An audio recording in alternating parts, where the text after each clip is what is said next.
ಇಂದು Gokak taluka panchayat ಸಭಾಭವನದಲ್ಲಿ doctor Mahantesh ಖಡಾಡಿಯವರ ಅಧ್ಯಕ್ಷತೆಯಲ್ಲಿ guarantee ಸಮಿತಿಯ ಸಭೆಯನ್ನು ನೆರವೇರಿಸಲಾಗಿದ್ದು, ಈ ಸಂದರ್ಭದಲ್ಲಿ ಮಾತನಾಡಿದ ಅವರು, ಗ್ಯಾರಂಟಿ ಯೋಜನೆಗಳು ಬಡವರಿಗೆ ತಲುಪಲು ಅಧಿಕಾರಿಗಳು ಹೆಚ್ಚಿನ ಕಾಳಜಿಯನ್ನು ವಹಿಸಬೇಕೆಂದು ನಿರ್ದೇಶನವನ್ನು ನೀಡಿದ್ದಾರೆ.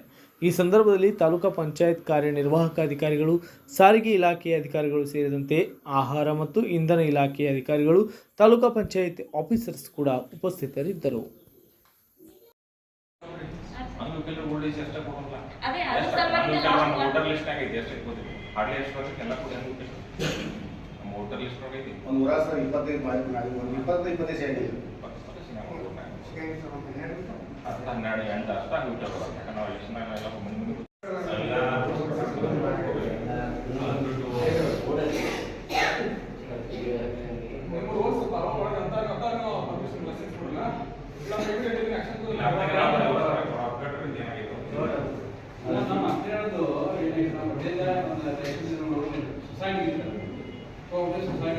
ಸೊಸೈಟಿ ಅದನ್ನ ನಾನು ನಿಜ ಎಲ್ಲ ಅವ್ರ ಕಡೆ ಕೊಡೋದು ಮತ್ತು ರೇಷನ್ 5 ರೂಪಾಯಿ ಕೊಡೋದಂತೆ ಒಂದು ಇದು ಮಾಡಿ 40 ಮಂದಿ ಅವ್ರು ಬೇಕಾದ ನಡೆಸ್ಕೊಂತಾರೆ. ನೀವು ಒಂದು ಲೈಟ್ ನೋಡ್ಬಿಡ್ರಿ, ಅಲ್ಲಿ ಒಂದು ಜಾಗೃತ ಸಮಿತಿ ಇರ್ತೈತೆ. ನಮ್ಮಲ್ಲಿ ರೇಷನ್ ಮತ್ತು ಅಂಗಡಿಗಳು ಜಾಗೃತ ಸಮಿತಿ.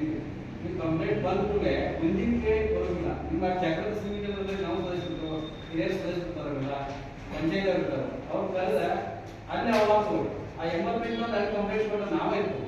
ತಪ್ಪೇನಾಗಿದ್ರು ಅನ್ಯಾಯ ಏನಾದ್ರು ಆಗ್ತದೆ.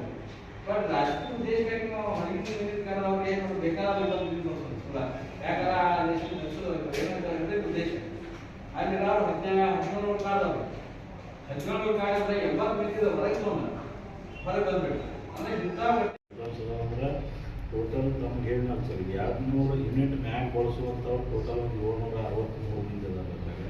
ಗೌರ್ಮೆಂಟ್ ಇನ್ಸ್ಟಾಲೇಷನ್ ಒಂದು 310 ಅದ ರೀ. ಆಮೇಲೆ ಅಂಗನವಾಡಿ ಒಂದು 114 ಅದಾವೆ ಸರ್. ಆಮೇಲೆ ಕೆಲವೊಂದು ನಾಟ್ ಯೂಸಿಂಗ್ ಅದಾವೆ ಸರ್, ಮನೆ ಬಳಕೆ ಮಾಡೋದಿಲ್ಲ ಸರ್. ವಿದ್ಯುತ್ ಅವ್ರೆ ಅಂದರೆ ಇನ್ಸ್ಟಾಲೇಷನ್ ಇರ್ತದೆ, ಸರ್ವಿಸ್ ಇರ್ತದೆ, ಚಾಲು ಇರ್ತದೆ, ಇರೋದಿಲ್ಲ ಅವ್ರು ಬಳಕೆ ಮಾಡೋದಿಲ್ಲ ಅಂಥವ್ರು ಅದಾವೆ.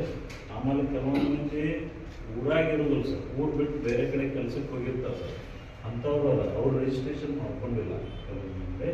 ಆಮೇಲೆ 1% 2% ಕೆಲವೊಂದು ಸಿಟಿಯಾಗಿನ ಮಂದಿ ಒಂದು ಸುಮಾರು ಒಂದು 30-40 ಮಂದಿ ವಿಲ್ಲಿಂಗ್ ಇಲ್ಲ ಸರ್.